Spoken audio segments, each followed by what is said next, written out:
Pendengar, ya kita berbicara tentang percepatan penurunan stunting di Kabupaten Tanah Laut. Apakah seluruh masyarakat kita, sebagian besar atau bahkan sebagian kecil masyarakat kita sudah mengetahui apa sih sebenarnya yang disebut dengan stunting? Indikator stunting itu apa? Dan siapa saja yang dikategorikan sebagai stunting? Berikut penjelasan dari Ibu Sukarti, silahkan. Baik, Ibunda Nelly. Siap. Hari ini kita ngomong-ngomong tentang stunting, ya, stunting di Kabupaten Tanah Laut. Mengenai stunting, insya Allah kalau seluruh masyarakat itu sudah mendengar, ya, sudah mendengar. Karena apa? Karena juga kita pernah membuat jingle-jingle iklan juga di radio ini mengenai masalah stunting.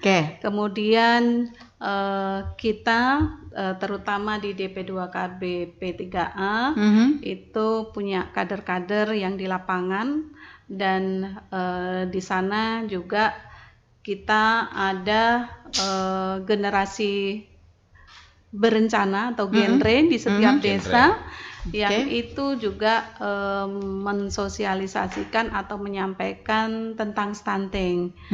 Kemudian di setiap desa juga ada TPK, tim pendamping keluarga, di mana mereka juga dalam rangka mengatasi stunting ini.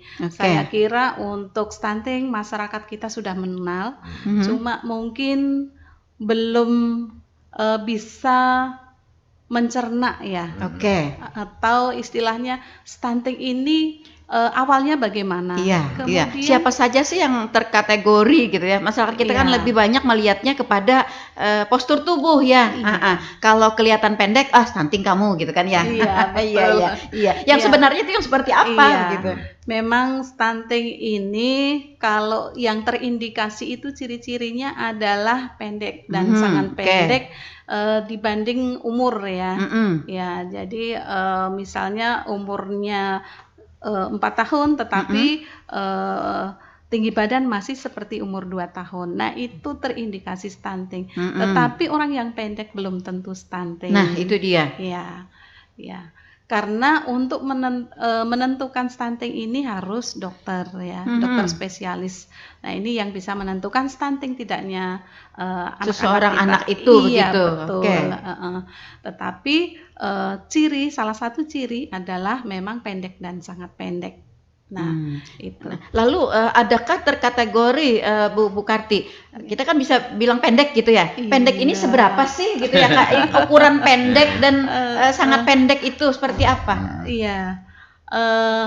Memang itu ada di buku pink, ya, biasanya, ya, yang di Posyandu itu ada buku pink. Nah, di situ ada perkembangan anak-anak. Nah, ketika perkembangannya itu tidak sesuai, nanti ada di bawah garis merah. Nah, itu nanti bisa terindikasi stunting. Kalau secara ukuran tentu saja ukurannya mengikuti usianya, ya, mengikuti usianya. Jadi misalnya usia 4 tahun, nah tingginya harus berapa? Nah, itu ada di buku pink itu ada garisnya, ada di atas yang garis hijau. Kalau kalau berada misalnya di bawah garis hijau begitu, ya. Iya, betul seperti itu. Nah, itu dokter yang pastinya yang mengetahui nantinya menentukan anak ini stunting atau tidak.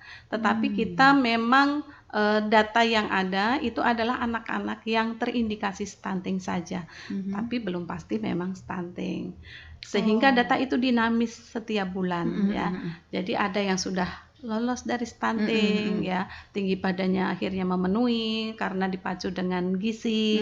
Kemudian ada yang tidak bisa tercapai sesuai dengan usianya.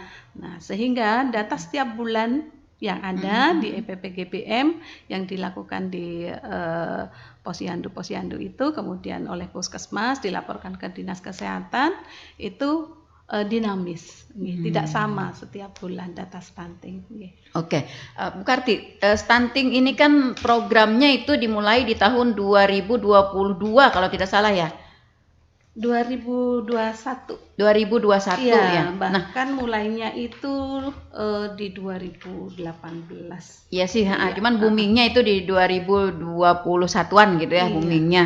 Nah, lalu tanah laut kan terkategori sebagai eh, data yang terbanyak gitu ya, Iya. para penderita stunting kita ini. Nah, dari 2021 dengan sampai sekarang di tim percepatan penurunan stunting, bagaimana upaya-upaya kita untuk melakukan berbagai program agar percepatan ini dapat dilaksanakan. Nah, lalu juga bagaimana perkembangan dari data awal dengan sekarang ini kondisi atau perkembangan dari stunting kita di tanah laut. Baik, memang kita ada data kalau menurut EPBGPM itu dari 2020. Nah, angka stunting kita kalau menurut EPBGPM ini cenderung menurun. Dari 2020 10,67, kemudian turun 2021 6,41, kemudian 2022 5,35, kemudian 2023 ada di angka 4,55. Nah, tetapi kan ada survei gizi ya. Ya, ini SSGI namanya ya. Itu di tahun 2021 ada di angka 31, kemudian 2022 itu menurun 26,6. Nah, terakhir itu yang kita dapatkan hasil SSGI 2023 kita meningkat 41,7. Jadi memang ini yang tertinggi di Kalimantan Selatan ya, kita tanah laut menurut SSGI ini yang tertinggi. Nah, ini kemarin sudah kita sampaikan ke Kementerian Kesehatan di BKPK di sana ya, yang mengadakan survei bahwa survei ini perlu kita evaluasi karena setelah dievaluasi ternyata tidak setinggi ini gitu ya. Jadi mungkin hanya ada trouble di mana begitu ya? Betul, iya. Dan dari pihak BKPK itu menerima informasi kita, tetapi untuk angka yang sudah dikeluarkan dari mereka sudah dirilis istilahnya itu tidak bisa direvisi lagi. Iya, kecuali nanti SSGI yang tahun ini. Nah, ini akan ada lagi SKI 2024 ya. Iya, Survei Kesehatan Indonesia. Nah, ini kita persiapkan supaya jangan salah lagi ya. Iya, anak-anak kita yang jelas anak-anak kita, balita-balita kita itu kita gizinya untuk dipenuhi sesuai dengan gizi seimbang supaya ketika nanti menjadi sampel tidak terdata sebagai yang ukurannya tidak pas ya. Jadi terindikasi stunting, kita menjaga itu sebenarnya. Bu Karti, untuk melakukan percepatan dari penurunan stunting ini tentu saja tidak bisa dilakukan oleh satu SKPD, dalam hal ini DP2KB P3A begitu ya. Nah, lalu bagaimana upaya kita untuk dapat merangkul atau melibatkan dari semua SKPD atau lembaga yang terkait ya dengan upaya-upaya penurunan stunting ini? Ya, memang di Kabupaten Tanah Laut ini sudah dibentuk tim percepatan penurunan stunting ya, berupa SK Bupati Tanah Laut. Nah, di situ kita melibatkan sektor SKPD terkait ya, berbagai sektor SKPD terkait untuk penanganan stunting ini ya. Nah, ini terdiri dari pokja-pokja yang tentunya sudah ada tugas pokok fungsi masing-masing di pokja tersebut. Kalau boleh dibacakan Bu Karti? Iya, sebentar. Ya, maksudnya agar kita dapat menggerakkan begitu ya bagi pihak-pihak lain ya, SKPD, lembaga ya komponen dan perorangan misalnya juga ya untuk menyadari gitu bahwa oh ini ternyata saya terlibat di sini gitu ya. Ini loh sebenarnya tugas dan fungsi saya begitu seperti itu. Perannya di mana gitu Ya. ya. Ya, memang itu sudah ada sebenarnya. Sebenarnya ya. Ya, Tapi sudah kalau ada. orang lancar kaji karena diulang ya. Garis. Iya. Dan setiap kita menganggarkan untuk adanya rapat koordinasi TPPS ya, tim percepatan penurunan stunting ini setahun 4 kali. Jadi itu kita melaksanakan rapat-rapat koordinasi. Per triwulan berarti ya? Iya, per triwulan. Okay. Namun di situ juga kita manfaatkan untuk melaksanakan BIMTEK kepada kader-kader yang ada di lapangan. Nah, kemarin yang triwulan 3 itu mengadakan BIMTEK untuk kader. Ya. Kader yang di situ di setiap desa ya ada, memang kita pilih di desa-desa yang angka stuntingnya tinggi, prevalensinya tinggi. Itu mengirimkan salah satu kadernya yang terlibat langsung dalam PMT maupun dalam menggerakkan masyarakat untuk penanganan stunting di desa. Karena TPPS itu tidak hanya di tingkat kabupaten, tetapi juga di tingkat kecamatan, juga di tingkat desa. Bahkan sampai ke RT RW ya. Iya, kalau di tingkat desa ini ketua TPPS tingkat desa ini biasanya ibu PKK-nya, ibu ketua tim penggerak PKK desa ya. Oke. Lalu kalau di kabupaten sendiri, bagaimana susunan atau komposisi dari TPPS ini? Kalau di kabupaten itu ketuanya kalau ada wakil bupati adalah wakil bupati. Jadi kemarin sempat kita Pak Wakil Bupati. Kemudian karena ini tidak ada, jadi sekda. Oke. Ya. Jadi sekda sebagai ketua TPPS kabupaten. Ya, kemudian untuk wakilnya itu ketua ya, sebentar. Ketua 2, kemudian ketua 3 itu ketua tim penggerak PKK kabupaten. Itu ketua 3 kalau nggak salah ya. Seperti itu ya. Iya. Berarti yang ketua umum tadi ya kalau ada wakil bupati wakil bupati, kalau tidak ada berarti sekda ya. Iya. Lalu ada ketua 1, ketua 2 gitu atau wakil ketua 1, wakil ketua 2 gitu ya? Iya. Oke. Ya, untuk sekretaris memang karena sekretariatnya ada di DP2 KPP 3A. Kedudukan DP2KB berarti di sekretariat. Sekretariat sebagai sekretaris. Oke, seperti itu. Nah, lalu untuk tim yang lainnya, apakah per Pokja atau per tugas pokok dan fungsi atau bagaimana pembagiannya Bu Karti? Iya, per Pokja. Oke. Iya, per Pokja. Per Pokja. Ada berapa Pokja, Bu? Pokjanya kalau tidak salah ada 3 kalau tidak salah ya. Sebentar.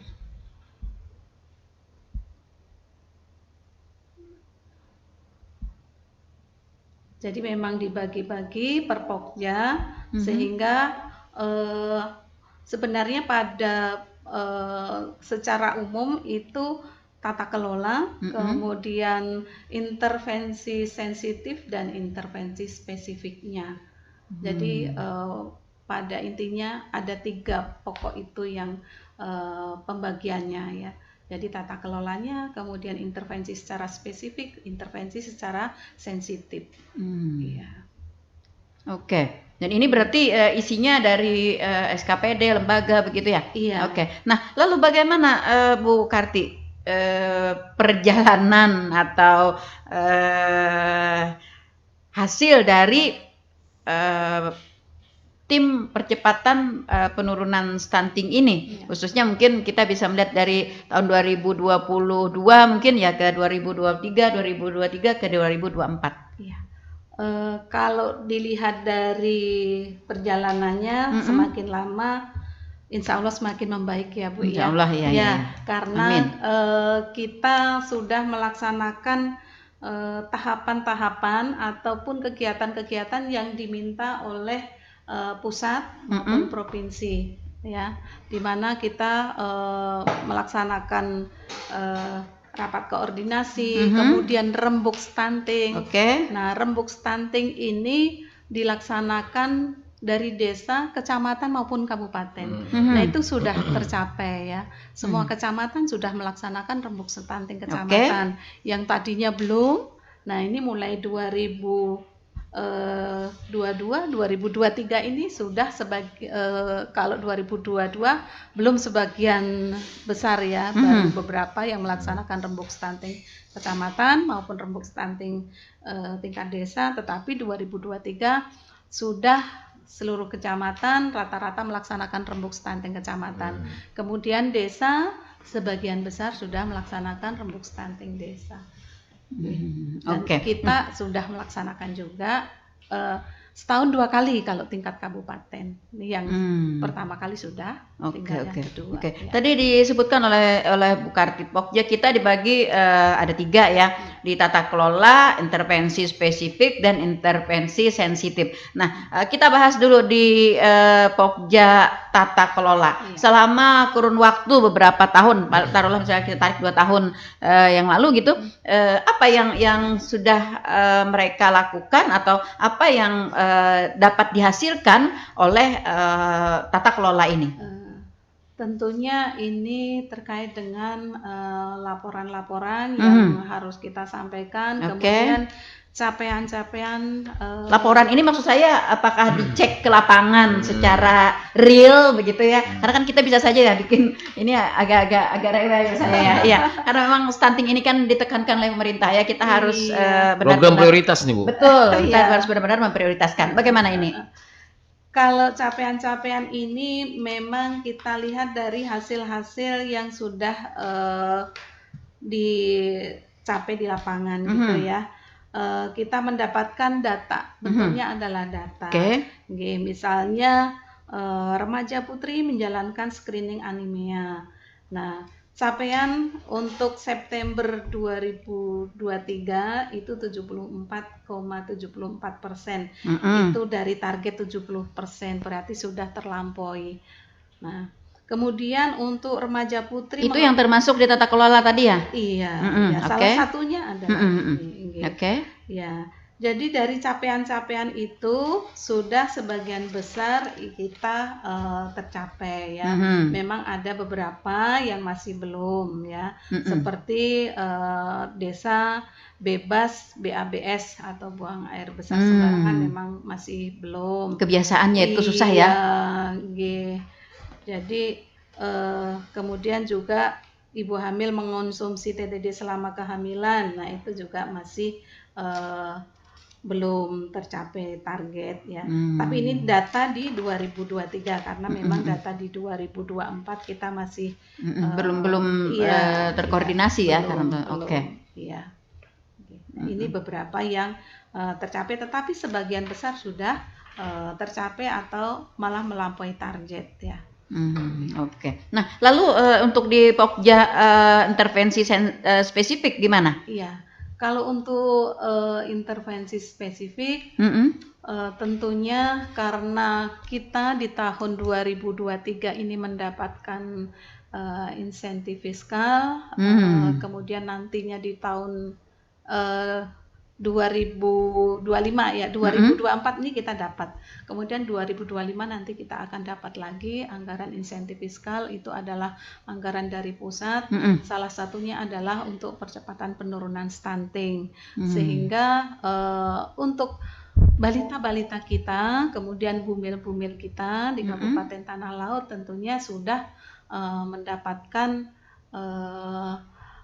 penanganan ya, pencegahan stunting untuk bumil-bumil kita, kemudian untuk balita-balita kita ya, dari Dinas Kesehatan, kemudian dari Dinas Sosial, kemudian juga dari DP2 KPP3A sendiri, kemudian dari dinas lain yang terkait untuk penanganan stunting ya, itu sudah ada. Jadi sudah sampai ke mereka dan Mudah-mudahan kita kalau dari DP2KB P3A ini bulan September ini untuk anggaran insentif fiskal nanti sudah bisa kita laporkan selesai di bulan September. Oke. Nah, lalu stunting ini Bu Kartini mungkin agak-agak teknis ya, tapi mungkin secara umum dapat digambarkan.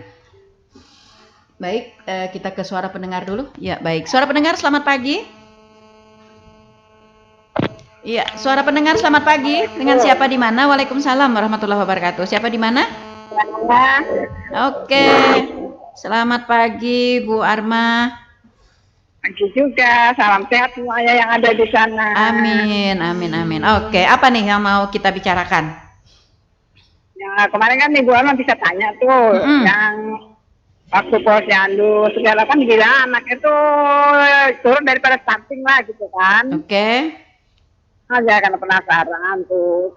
Ada kan susu tuh lupa tuh namanya yang bisa meninggikan badan anak. Oke. Gitu, bisa supaya anak tuh bisa minimal yang seperti yang dikehendaki sama yang stunting tadi. Oke.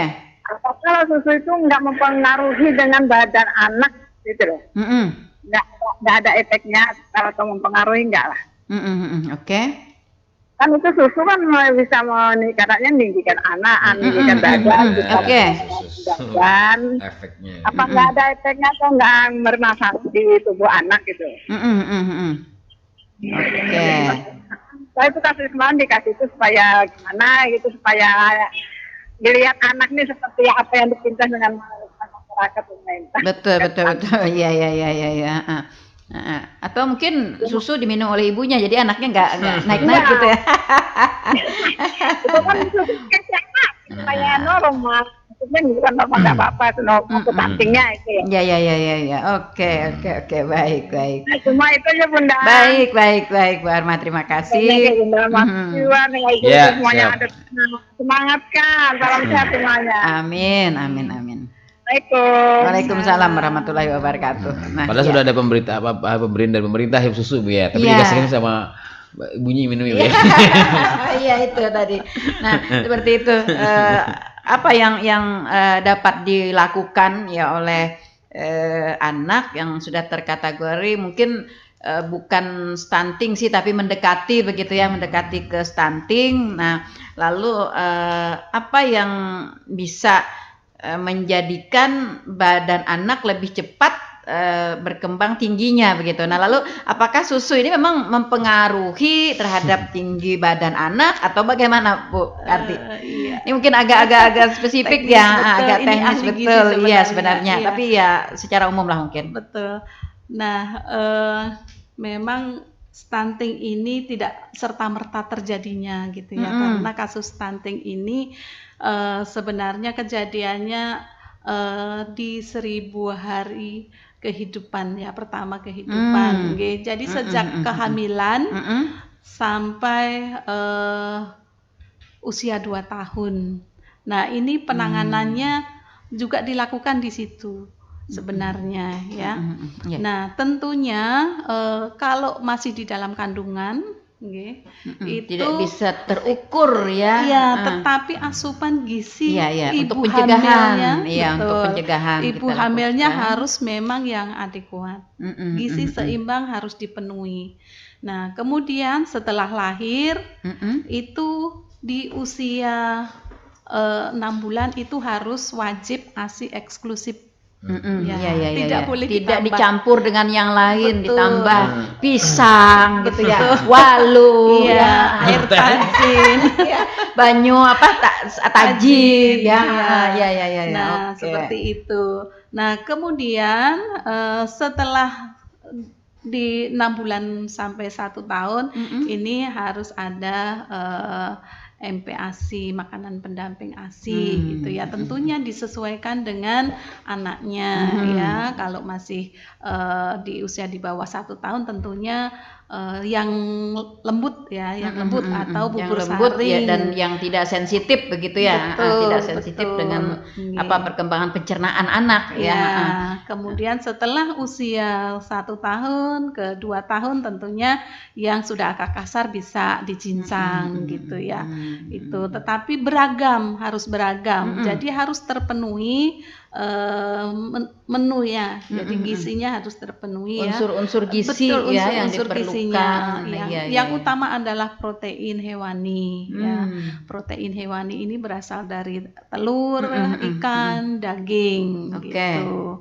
Ya, kalau susu, kalau susu itu menambah ya, tetapi bukan utama sebenarnya. Yang begitu. utama Iya, adalah iya. makanan Makanan yang ya. gizi seimbang tadi. Kalau susu adalah menambah ya. Kalau memang kalau dulu 4 sehat 5 sempurna, tetapi kalau sekarang gizi seimbang. Nah, itu di masa-masa itu adalah masa-masa emas di mana pertumbuhan otaknya itu bisa dikejar, ketertinggalannya bisa dikejar. Itu di 1000 hari HPK itu. Nah, jadi kalau susu itu jangan dijadikan yang utama. Tetap makan makanan yang seimbang dengan gizi seimbang. Nah, seperti itu. Tetap dari makanan ya, Betul, yang mengandung betul. gizi seimbang sesuai dengan anjuran ya, Iya. petunjuk dari ahli kesehatannya begitu ya. Kalau Nah, susu kadang-kadang kan ada yang tidak ada yang alergi Iya, gitu ada ya. yang juga tidak terlalu suka gitu ya, anak dengan Betul. susu. Iya. Ada yang suka banget sehingga makanan malah nggak mau. Nah, itu dia. Maunya Iya, hanya iya. susu aja berbotol-botol. Misalnya satu. Itu juga tidak dianjurkan ya. Betul. Oke. Iya. Jadi seperti itu mungkin. Oke, jadi seperti itu. Nah, lalu Bu Kati, apakah pada anak yang berkategori stunting atau mendekati stunting terhadap pemenuhan gizi ini di tim percepatan penurunan stunting, mereka mendapat sebuah prioritas ya yang berkenaan dengan makanan atau makanan pendamping ya untuk meningkatkan postur tubuh mereka? Betul. Jadi anak-anak yang terindikasi stunting itu mendapat perhatian dari pemerintah daerah ya. Jadi kita sangat memperhatikan dan kita menghimbau juga kepada masyarakat untuk ayo bersama-sama kita bantu untuk anak-anak bayi dan balita kita ini ya. Kalau dari pemerintah tentunya sudah ada kita menganggarkan untuk anak-anak kita tersebut. Bentuknya beragam. Ada yang langsung, kalau dari puskesmas biasanya langsung makanan yang siap saji, siap dimakan gitu ya. Kemudian kalau dari KB itu namanya Dapur Sehat Atasi Stunting. Jadi di desa karena memang kita tidak bisa seluruh desa gitu ya, karena memang ada desa-desa yang stuntingnya sedikit, tetapi ada desa yang stuntingnya tinggi banyak gitu ya, yang jumlah anak-anak terindikasi stunting, sehingga kita pilih di desa-desa lokus stunting. Jadi kita sudah menetapkan di 2023 kemarin 27 desa lokus stunting. Jadi ini 27 desa yang stuntingnya tertinggi di Kabupaten Tanah Laut. Oke, dari 135 desa begitu ya. Iya. Oke. Nah, kita datangi, kemudian kita kumpulkan ibu-ibunya sama anak-anaknya. Di situ kita berikan sosialisasi mengenai gizi seimbang, kemudian mengenai pola asuh seperti apa. Kemudian di situ kita contohi memasak. Iya. Kadang juga karena pengolahan yang salah ya, sehingga unsur-unsur protein dan gizi dalam makanan itu hilang begitu. Jadi kita dengan ahli gizi di puskesmas kita jadikan narasumber di situ. Kemudian kalau kadernya di situ mampu juga kita jadikan narasumber di situ. Nah, di situ dimakan bersama-sama dengan anak-anak. Kemudian juga kita berikan bahan mentahnya. Nah, memang tidak bisa kita sebulanan untuk mereka gitu ya. Tetapi ini untuk menstimulasi mereka. Bentuk perhatian dari pemerintah daerah bahwa kita harus memperhatikan gizi anak-anak kita. Oke. Biasanya yang dikatakan bisa dikatakan tinggi stunting itu apakah satu kasus lebih? Iya. Satu kasus lebih. Kalau Itu sudah boleh dikatakan desa tertinggi. Iya. Kalau Iya. boleh disebut mungkin 5 desa tertinggi, Bu Karti, boleh bocorannya ya? Boleh nggak ya? Kalau nggak boleh nggak usah, Bu ya. Enggak sih, ya. Iya. Tapi intinya ada ya, Bu ya, Iya. potensial tertinggi di desa Paling gitu. kalau enggak paling tinggi begitu dari desa 5 desa tertinggi begitu ya. Yang Iya. paling tinggi itu berapa anak atau berapa persen dari Kasus jumlah ya. anak atau bagaimana? Yang paling tinggi itu ada 111 anak ya. Wow. Iya, satu desa jadinya. Kan Itu stunting atau berisiko stunting? Iya, terindikasi stunting. Kemudian Oh. ada juga 65 anak. Saya kira Bu 1, Iya. 2, 3 aja udah Iya. besar banget. Enggak, nggih. Jadi Iya. seluruh Kabupaten Tanah Laut itu sekitar 1.300-an ya terindikasi stunting. Udah tahu kita, Bu ya. makanya Iya. itu iya.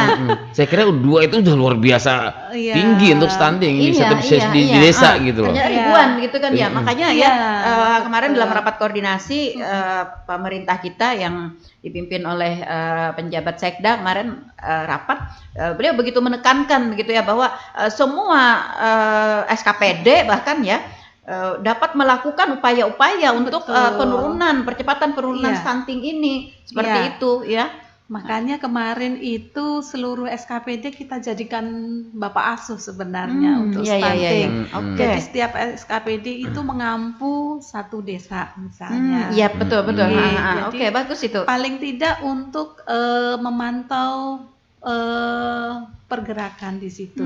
Apakah anak-anak yang terindikasi ini sudah ke posyandu rutin, sudah mendapatkan bantuan ataupun mendapatkan sosialisasi ataupun ya, Betul, yang betul. penting mendapat perhatian. Saya ingin tanya nih Bu, kalau di desa tertinggi kan ada di Tanah Laut ini Bu ya. Iya. Jadi kalau di desa tertinggi ini apakah mungkin ada faktornya lingkungannya kah? Betul Atau sekali. masih manusianya masih sanitasinya Ada kurang baik banyak kah? Ada faktor ya, faktornya. banyak faktor. Iya. Ya, Banyak betul. Kan mungkin kalau di kota mungkin agak kurang ya. Kan Iya. salah satu lingkungan Bu ya. Jadi mungkin Di kota lingkungan ada Tidak juga mesti yang juga, tinggi. tidak Iya. mesti juga ya. Iya. Sebenarnya tidak ada, kalau saya amati gitu ya, tidak ada terlalu berpengaruh secara signifikan antara perkotaan dan perdesaan. Tetapi bagaimana sikap, pola hidup dan perilaku dari orang-orang tersebut seperti Iya, saya itu. lebihnya ke Iya. sanitasi tadi Bu Iya, sebenarnya sih. iya, hanya Kalau sebagian kecil yang Iya, iya. nggih, jadi ada yang mempengaruhi secara tidak langsung terjadinya stunting,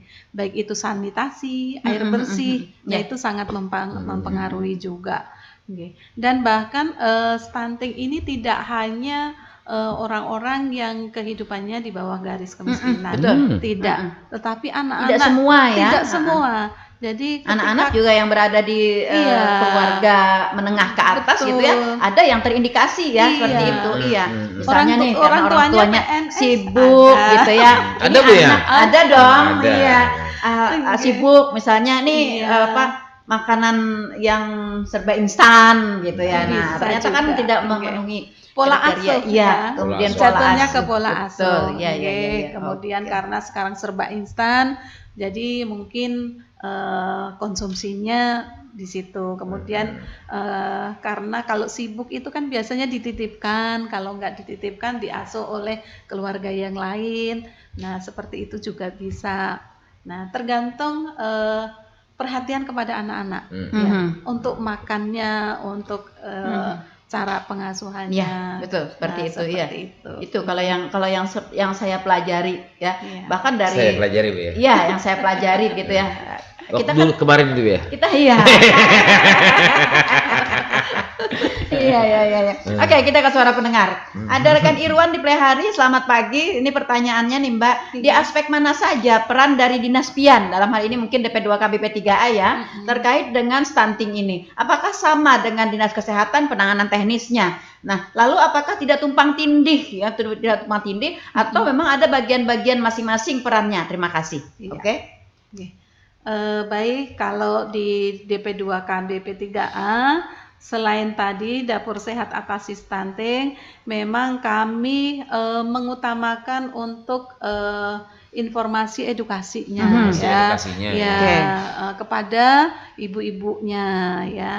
Kalau dari Dinas Kesehatan ini fokusnya kepada anak-anaknya balitanya, mereka memberikan asupan secara langsung yang langsung bisa dikonsumsi, kemudian pemeriksaannya di posyandunya. Kalau kita tidak di situ. Kalau mungkin di Pokja tata kelola, mungkin ya lebih ke tata kelola begitu ya. Kita yang di penumbuhan kader begitu ya. Betul, iya. Nah, kemudian kita juga melaksanakan kerjasama ini dengan berbagai pihak. Ini audit kasus stunting.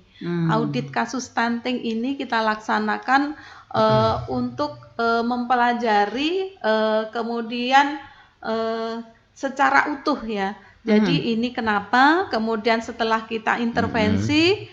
Kemudian hasilnya seperti apa? Nah, ini setahun itu 2 kali, 1 semester ya. Setiap 1 semester. Semester 1 sudah kita laksanakan di Bati-Bati, di Desa Benua Raya, dan alhamdulillah di sana stuntingnya menurun.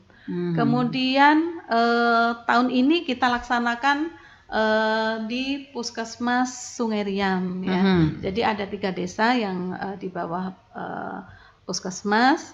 Nah, ini kita ambil data. Nah, datanya ini tidak hanya yang terindikasi stunting, tetapi karena kita pencegahan juga, sehingga dari calon pengantin. Jadi kita jadikan sampel ya. Calon pengantin, ibu hamil, ibu menyusui atau bufas, kemudian balitanya. Nah, itu kita ambil sebagai sampel, kemudian dipelajari oleh dokter spesialis, spesialis anak, kemudian kandungan, kemudian juga oleh psikolog dan ahli gizi. Jadi datanya itu kita kirimkan ke masing-masing pakar tadi. Nah, kemudian hasilnya nanti kita diseminasikan. Ya. Kemudian setelah diseminasinya seperti apa, tentunya ada tindak lanjutnya apa untuk ini masing-masing sampel. Nah, itu kita intervensi, ya kita mintakan dari berbagai instansi juga. Kemudian kita periksa per 1 bulan. Oke, jadi selama 3 bulan intervensinya per 1 bulan kita datangi, kita periksa, kemudian setelah itu kita lihat hasilnya di evaluasi ya, diseminasi evaluasi. Nah, di situ nanti kita lihat hasil setelah intervensi seperti apa. Udah dapat kita desanya, Bu. Iya. Oke. Udah dapat ke desanya. Baik. Artinya rekan Irwan, artinya DP2KB dengan SKPD lain itu terbagi dari pokja-pokja ya, yang mana setiap pokja itu memiliki tugas pokok fungsi yang berbeda. Ya, artinya kemungkinan bertumpang tindih tadi itu tidak terjadi seperti itu ya. Ya, tapi dalam praktek penanganan penurunan stunting kita bersama-sama seperti itu. Tapi ada pemilahan tugas pokok dan fungsi sesuai dengan SKPD teknisnya masing-masing seperti itu ya. Oke, baik, dapat dipahami ya rekan Irwan.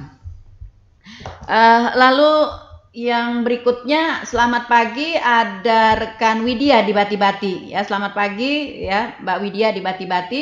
Ini pertanyaannya, dulu ada dengar tentang pemberian telur, susu, dan gizi lainnya untuk keluarga yang beresiko stunting. Nah, apakah ini secara berkelanjutan atau hanya sekali saja kayak seremoni aja begitu? Atau hanya untuk memberikan edukasi kepada masyarakat, contoh makanan untuk bayi dan ibu hamil? Dan sasarannya orang yang tidak mampukah atau semua ibu dan anak di posyandukah? Oke, seperti itu. Terima kasih. Ya, pembagian ya susu, telur ya dan makanan bergizi lainnya. Oke. Mbak Widya, ya tentunya untuk penanganan stunting memang dari berbagai instansi ya, dari berbagai lembaga. Ada yang desanya juga mengadakan untuk mengatasi stunting ya. Nah, dari desa tentunya ada anggaran untuk itu, sehingga ada yang membantu juga untuk yang berisiko stunting ini atau yang sudah terindikasi stunting ini susu, telur, kemudian vitamin. Nah, ini ada seperti yang kemarin kita jadikan lokus untuk AKS atau audit kasus stunting. Itu dari desanya ada. Sehingga dari karena jadi lokus ini dianggarkannya di SKPD atau dianggarkan di dana APBDes? Ada dari APBDes. Jadi terbagi-bagi ya. Desa, Oke, baik, lanjut. Nah, kemudian ada juga dari SKPD yang lainnya ya. Dari Dinas Kesehatan ada juga membagi biskuit, susu.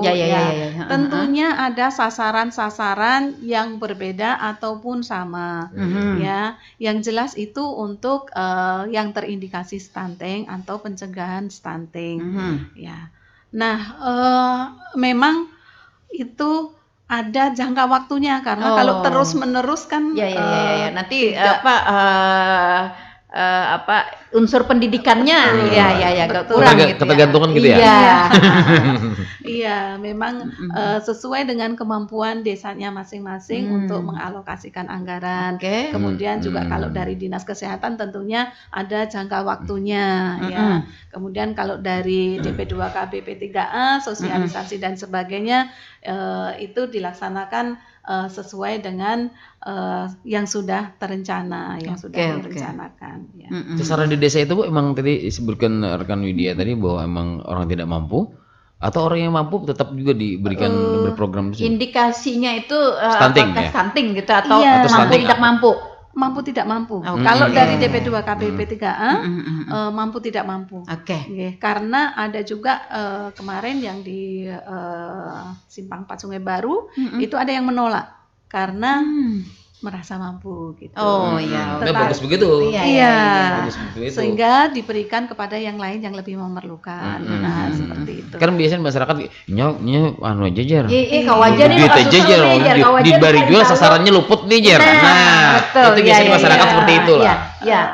Anggapan dari masyarakat seperti itu ya. Tapi sebenarnya tujuan pemerintah ya bukan pada tingkat mampu dan tidak mampunya, tapi edukasi bagaimana ini loh makanan yang harus dimakan, ini loh kandungan gizinya gitu ya. Seperti itu sebenarnya ya, tapi bagus sih kalau memang masyarakat hanya mengambil ilmunya begitu ya. Mengambil ilmunya tetapi mengembalikan materialnya.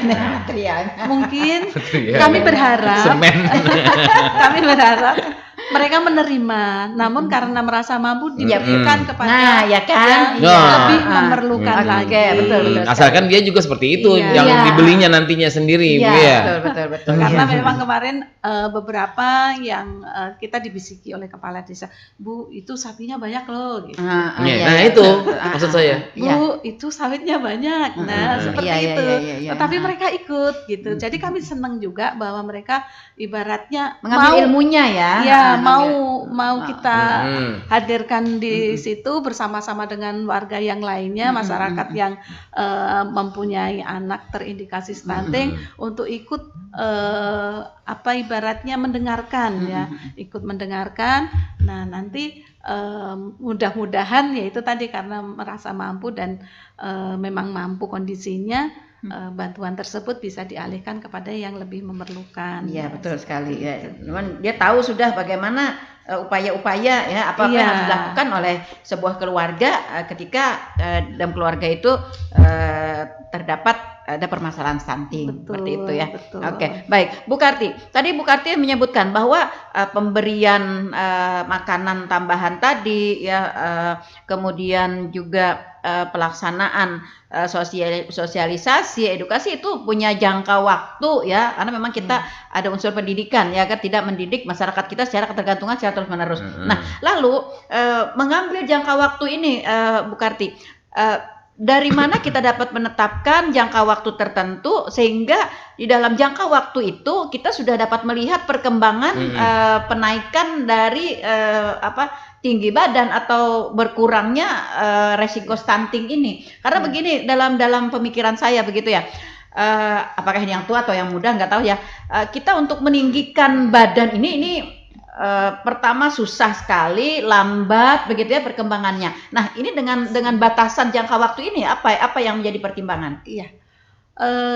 Kalau karena kita dibatasi waktu juga, harus dalam rentang yang tidak ibaratnya lebih dari 1 tahun anggaran gitu ya. Oke. Apalagi kalau dengan anggaran yang ini kan kita diminta laporan tiap bulan terus-menerusnya. Oke. Nah, kita mengambil dalam rentang waktu 1 bulan. Jadi setelah dari posyandu kan bisa dilihat hasilnya, pengukurannya tinggi badan, kemudian berat badan. Nah, itu kemudian setelah kita laksanakan edukasi, sosialisasi, kemudian bantuan bahan pangan tadi, kita ke bulan berikutnya setelah posyandu bulan berikutnya. Jadi kita bisa melihat apakah dalam 1 bulan bisa terlihat hasilnya, atau saya kira bagaimana ini Bu Karti? Tentu saja tidak. Tentu saja tidak. Cuma kita ingin memastikan bahwa orang tua tersebut memang memberi makanan sesuai dengan yang sudah kita sosialisasikan. Kemudian kita memantau bahwa orang tua membawa anak-anak ke posyandu. Itu yang kita tekankan sebenarnya. Untuk tinggi badan, berat badan, kadang-kadang banyak faktor yang mempengaruhi. Nah itu dia. Ya, kadang-kadang anak-anak sakit, batuk, pilek, justru malah turun berat badannya. Walaupun kita makani, kita ini tetap karena sakit ya. Apalagi cuaca sekarang kondisinya tidak menentu, dan kadang-kadang anak ulun turun malahan Bu, karena sakit. Nah, seperti itu. Namun ada juga yang naik. Ada juga yang naik. Nah, karena anak-anak ini ibaratnya memang tidak bisa kita beri batasan waktu untuk tingginya berapa. Nah itu tadi yang saya maksudkan. Betul. Tetapi kita punya target. Ya, paling tidak kalau memang dimakani gizi seimbang, pola asuh yang baik, anak-anak ini dalam waktu 3 bulan mencapai tinggi badan bertambah 3 cm. Nah, seperti itu. Nah, jadi kita punya ini. Lalu apakah tujuan itu tercapai dalam beberapa kurun waktu kita penanganan stunting ini Bu Karti? Iya. Kalau secara umumnya yang kita inginkan pada dasarnya adalah kehadiran di posyandu, kemudian pola makan dan pola asuhnya, itu untuk keaktifan di posyandu tercapai ya. Karena kita tekankan untuk ke situ. Nah, kemudian pola makan, kemudian untuk memberi makan yang beragam, ini sudah kita contohkan. Kemudian ketika kita pertemuan lagi kita tanyakan. Nah, rata-rata mereka sudah Bu, ya. Nah, dengan alasan seperti ini, misalnya anaknya tidak naik berat badan atau panjang badannya tidak naik, seperti itu. Agak susah ya? Iya, betul. Karena ini dinamis sekali. Betul, dan ini kan apa ya, kita dari tim percepatan penurunan stunting ini lebih 80% kalau menurut saya ya, hanya mendengar atau mendapatkan dari laporan, dari pengakuan ya, tadi karena untuk mengukur tinggi badan seorang anak itu perlu waktu panjang ya, tidak bisa serta-merta begitu. Bulan ini misalnya dikasih makanan yang lengkap, bulan depan udah nyut gitu ya, naik secara drastis ya, pastinya tidak kan ya. Nah itu lalu juga faktor yang berikutnya juga yang dapat juga mempengaruhi ketika kita memberikan mereka bantuan makanan ya, susu dan lain sebagainya, vitamin begitu, adakah yang dapat menjamin bahwa itu dimakan oleh anak kita gitu, anak yang stunting begitu. Seperti itu juga faktornya, seperti itu ya. Nah kemudian juga yang berikutnya juga faktor yang sangat mempengaruhi juga pola hidup dan juga faktor keturunan. Nah ini, lalu ini untuk mengatasi hal-hal yang seperti ini Bu Karti, apa yang bisa kita lakukan ya untuk mengevaluasi, memantau dan untuk memastikan ya kondisi anak-anak kita yang terindikasi stunting ini. Sedikit juga nambahkan Bu, dari pertanyaan Bu Nelly. Ada juga saya mendengar informasi bahwa dia malu katanya untuk kelainan pada anaknya ini untuk ke posyandu Stunting biasanya. itu dianggap kelainan gitu ya? Iya, jadi agak-agak malu. Saya pernah dengar itu. Bahwa malu lah seperti kayak nah, itu juga salah satunya juga salah satu ya, faktor juga yang kalau kita nunggu pengakuan aja kan mungkin betul Bu ya. betul nah itu yang saya maksudkan, apalagi upaya kita untuk kita memastikan begitu mereka terjangkau layanan kita. Iya, tentunya kita memanfaatkan kader-kader yang ada di lapangan. Ada kader ya? Iya, kader-kader yang ada di lapangan, kemudian TPK, tim pendamping keluarga. Nah, ini untuk selalu memberikan informasi yang bermanfaat bagi orang tua yang mempunyai anak-anak terindikasi stunting. Dan memang harus menjaga perasaan mereka ya, menjaga agar stunting ini bukan hal yang tabu. Justru ini harus segera kita tangani, harus segera kita ambil sikap, ambil tindakan ya. Kalau dibiarkan saja nanti pengaruhnya setelah dewasa nanti. Itu. Masyarakat kita sudah tahu persis nggak Bu Karti dampak dari stunting ini? Karena ada begini yang berpikiran, pendekkah, tinggikah, gitu kan? Pada kehidupannya tidak terlalu mempengaruhi. Yang penting dia punya usaha besar gitu ya. Iya kan, otaknya juga cerdas gitu kan, dia akan bisa mempunyai masa depan yang lebih baik. Iya. Memang kalau dampak itu diketahuinya setelah dewasa ya. Memang untuk stunting ini kalau tertangani secara cepat nanti akan normal kembali ya. Tetapi kalau dibiarkan saja nanti ketika dewasa baru dirasakan ya. Daya tahan tubuhnya tidak seperti yang normal. Tentu saja rentan terhadap penyakit-penyakit yang tidak menular itu ketika dewasanya nanti. Kemudian juga keterbatasan otaknya ya. Jadi akan terganggu kalau gizinya tidak dipenuhi dari 1000 hari HPK tadi ya. Itu karena pertumbuhannya tidak maksimal. Karena pertumbuhan otak itu secara maksimal itu di usia di bawah 2 tahun. Itu pertumbuhan otaknya maksimal ya. Setelah 3 tahun itu menurun ya. Menurun untuk pertumbuhan otaknya. Nah, tentunya kecerdasannya akan kurang dibandingkan dengan yang normal tadi. Nah, ini yang kita jaga, jangan sampai anak-anak kita ke depannya daya tahannya tidak kuat dan daya tahan tubuhnya tidak kuat, rentan penyakit, kemudian juga kecerdasannya berkurang. Nah, ini yang kita jaga sehingga kita memang selalu menyadarkan kepada masyarakat untuk penanganan stunting ini, dan jangan malu ya, jangan malu karena stunting ini bukan penyakit. Kalau stunting ini penyakit, tentunya yang datang adalah obat-obatan. Tetapi stunting ini bukan penyakit, sehingga yang datang bukan obat-obatan, susu, vitamin, makanan-makanan yang bergizi. Nah, itulah untuk stunting ini. Jadi hanya untuk pemenuhan gizi yang seimbang, itu saja yang kita tekankan. Kemudian rutin ke posyandu untuk pemeriksaannya, pengukuran kembali, pemeriksaan kalau ada penyakit-penyakit penyerta. Karena apa? Karena yang terindikasi stunting tentunya rentan penyakit. Nah, seperti itu. Jadi kita menjaga itu. Makanan bergizi itu nggak mahal Bu ya? Tidak. Yang dikatakan mahal. Karena biasanya kan memang sebenarnya tidak mahal. Karena biasanya kan bisa dengar juga kampung nasi berkicap aja. Dengan kerupuk aja. Kalau berduit. Asal bersambal. Nah, jadi nasi dengan sambal itu sudah nyaman.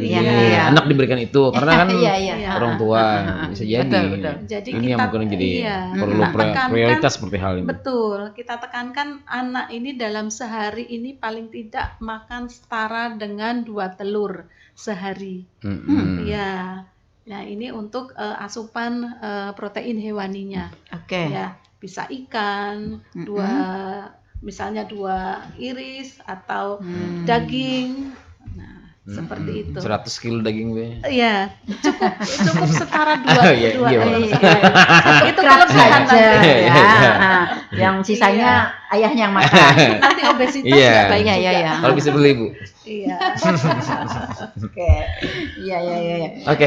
Agak ini ya, kita sudah agak cerah ya untuk Terakhir mungkin. ya untuk masalah penanganan stunting ini. Mm-mm. Baik, berikutnya masih ada suara pendengar kita, ada rekan Udin Sedunia. Selamat pagi ya, Udin Sedunia di Plehari ya. Kalau Ahmad banyak katanya ya. Banyak. Kalau Udin Sedunia ya. Padahal sama-sama banyak ya. Banyak ya. Iya. Iwan sedikit. Di KUA banyak Bu Ai yang kawin hanyar handak hari-hari. Apakah ada sinergi dengan KUA? Ini bagus untuk sosialisasi ya kada pengantin baru kepada pengantin baru. Nah seperti itu ya. Tadi ada juga Bu Karti menyinggung ya pada remaja kemudian calon pengantin. Ini bagaimana penjelasannya? Iya. Untuk di KUA kemudian Depak ya. Ya. Itu kita sudah ada kerjasama juga. Oke. Ya. Di samping itu setiap KUA kita datangi, kita pasangi untuk calon pengantin supaya mendaftarkan kalau mau menikah itu mendaftarkan di LC-MIL ya. Apa itu? Elektronik siap nikah dan hamil. Nah, seperti iklannya ada nih. Ya, di LC-MIL. Nah, seperti itu. Jadi itu adalah salah satu untuk mensosialisasikan pencegahan stunting kepada calon pengantin. Jadi calon pengantin sebelum menikah tentunya diperiksa di puskesmas ya. Ada suntik TT, kemudian HB-nya, lilanya. Nah, itu dimasukkan ke LC-MIL tadi. Di aplikasi LC-MIL untuk diketahui memang sudah siap nikah dan hamil atau belum. Nah, kalau memang tidak memenuhi, nanti supaya dipenuhi dulu, lilanya dibesarkan dulu, HB-nya ditingkatkan dulu, baru. Berarti ditunda dong kawinnya, nikahnya? Bukan. Nikahnya tetap, kehamilannya saja yang ditunda. Kalau memang belum siap. Ya. Karena kasihan nanti kalau dia akan menghasilkan keturunan ya yang betul yang bisa terindikasi stunting tadi. Betul. Artinya sudah ada kerjasama dengan KUA sudah gitu Pak Udin ya. Intinya sudah ada ya. Sudah ada ya rekan Udin, sudah. sudah ada kerjasama. Hendak hari-hari jadi Udin kawin orang. Betul. Ada sehari ini bisa 2-3 pasang. Iya. Nah, yang kita ini kan yang perkawinan di bawah usia tentunya. Itu yang menjadi lebih fokus lah, lebih difokuskan. Berisiko juga ya. Itu yang sangat beresiko karena di tempat kita masih tinggi perkawinan di bawah usia ini. Jadi itu yang mengakibatkan stunting kita juga tinggi juga. Nah, rata-rata yang perkawinan di bawah usia tentunya tidak bisa ke KUA. Nah, seperti itu. Karena untuk audit kasus stunting, sampel-sampel kita ada yang hamil masih usia 13 tahun. Ya. 15 tahun. Nah, pernikahan dini ya, padahal betul. Mila yang kawin. Iya, padahal iya. Itulah yang selalu salah satu dini menjadi kambing hitam ya. Di sana ada pernikahan dini katanya ya. Oh, padahal kata dini saya 1 kali aja loh nikahnya, tapi di mana-mana saya di kambing hitamkan. Iya, betul sekali. Iya. Itu kalau misalnya terjadi ada karena begini ya Bu Karti, ketika sampai karena kata orang ya nikah itu jodoh itu kan tidak bisa diraih dan tidak bisa ditolak ya. Ketika sampai waktunya ya dia harus menikah begitu ya meskipun dalam usia yang tidak memenuhi persyaratan gitu ya. Nah, lalu dengan menemukan kasus seperti ini begitu, apa yang dapat dilakukan oleh tim penurunan stunting dengan kondisi seperti ini? Iya. Ketika kita menemukan itu tentunya harus didampingi terus, terutama bidan desanya, kemudian juga TPK-nya, kemudian kalau bisa keluarganya harus selalu mengingatkan anak tersebut karena rata-rata yang pernikahan dini ini sudah kondisinya hamil gitu. Nah, jadi itu untuk rutin periksa, mengonsumsi tablet tambah darah, gizi seimbang harus dipenuhi, kemudian selalu rutin periksa ke dokter, ya ke dokter kandungan. Nah, kemudian untuk melahirkannya juga nanti harus ke rumah sakit, harus didampingi ya. Iya, Tidak iya. boleh melahirkan misalnya dengan dukun kampung atau ya. Berisiko ya. Betul, karena sangat berisiko ya. Dengan kondisi Ya, ibu hamilnya ya. betul, karena masih Iya, anak-anak, betul. hamil anak. Nah, itu. Apa lebih bagus lagi menunda kehamilannya, Bu ya? Iya, bagi yang mungkin bisa menunda kehamilan ya, Betul. kita pasti didampingi untuk menunda Jangan kehamilannya. hamil dulu. Iya, tapi setelah Ibu- usia iya. dewasa ini baru. karena terjadinya tidak bisa ditunda ya. Betul. Tidak bisa ditunda kehamilannya. Tapi kebanyakan pemikiran masyarakat bahwa kalau menunda kehamilan dengan obat-obatan itu nanti bisa nggak mau lagi katanya. Nah, Itu yang biasanya yang kita harus yang benar-benar. apa ya, yang menjadi anggapan ya. Yang anggapan Padahal sebenarnya orang. tidak semuanya benar ya. Ada upaya-upaya lain yang bisa kita lakukan agar dampak-dampak negatif itu tidak terjadi begitu ya. Nah, itu yang perlunya masyarakat biasanya seperti itu. Nah, itu dia. Itu yang perlunya juga kita harus selalu gencar melakukan sosialisasi ya, memberikan pemahaman ya kepada masyarakat kita ya, khususnya para remaja. Tadi sudah ada programnya di sana ya Bu Karti. Sudah. Ya, kita berharap para remaja kita dari usia yang belum mendekati kepada usia menikah, mereka sudah memahami akan hal itu begitu. Sehingga mereka dapat membentengi ya diri mereka dengan pengetahuan-pengetahuan itu tadi. Oke, tidak terasa ternyata ya. Waktu kebersamaan kita sudah berada di zona lewat ya. Oke. Baik, saudara pendengar, apa yang kita perbincangkan di pagi hari ini ya bersama dengan salah satu tim dari percepatan penurunan stunting di Kabupaten Tanah Laut, yaitu di DP2KB P3A ya, mudah-mudahan dapat memberikan pencerahan ya untuk masyarakat kita, dan saya berharap juga dapat memacu dari seluruh lini masyarakat untuk dapat bersama-sama terlibat dalam penurunan stunting di Kabupaten Tanah Laut. Oke, baik Bu Karti, ada closing yang harus disampaikan kepada masyarakat kita, silakan. Baik, untuk penurunan stunting ini terutama untuk masyarakat kita yang mempunyai balita, meskipun tidak terindikasi stunting, supaya memberikan asupan gizi yang seimbang kepada anak-anak balita kita, karena itu adalah masa emas di mana pertumbuhan otak dan pertumbuhan ketahanan tubuh untuk usia dewasanya bisa dimaksimalkan. Yang kedua, untuk selalu datang ke posyandu, tidak usah di sweeping. Jadi datanglah ke posyandu dengan kesadaran dan sukarela begitu ya. Betul, karena itu tugas dan kewajiban orang tua. Ya, salah satu tugas dan kewajiban orang tua untuk memberikan yang terbaik kepada anak-anaknya. Nah, salah satunya adalah datang ke posyandu. Di sana akan ditimbang, diukur, kemudian kalau ada apa-apa ketahuan dengan cepat sehingga penanganannya pun cepat. Kalau penanganannya dilaksanakan masih kecil, masih balita, tentunya untuk kembali normal akan lebih besar. Yang ketiga, jaga anak-anak kita dari makanan-makanan yang instan, minum-minuman yang sasetan, yang tidak ada gizinya, dan malah ada zat pengawet dan bahan-bahan yang tidak bermanfaat bagi pertumbuhan anak-anak kita. Nah, mungkin itu saja Bu yang kami pesankan kepada seluruh masyarakat di Kabupaten Tanah Laut yang mempunyai balita. Oke, ya. Baik, saudara pendengar, demikian bincang-bincang kita di pagi hari ini dalam Tanah Laut Menyapa edisi Rabu 18 September 2024. Terima kasih Bu Karti atas kebersamaannya.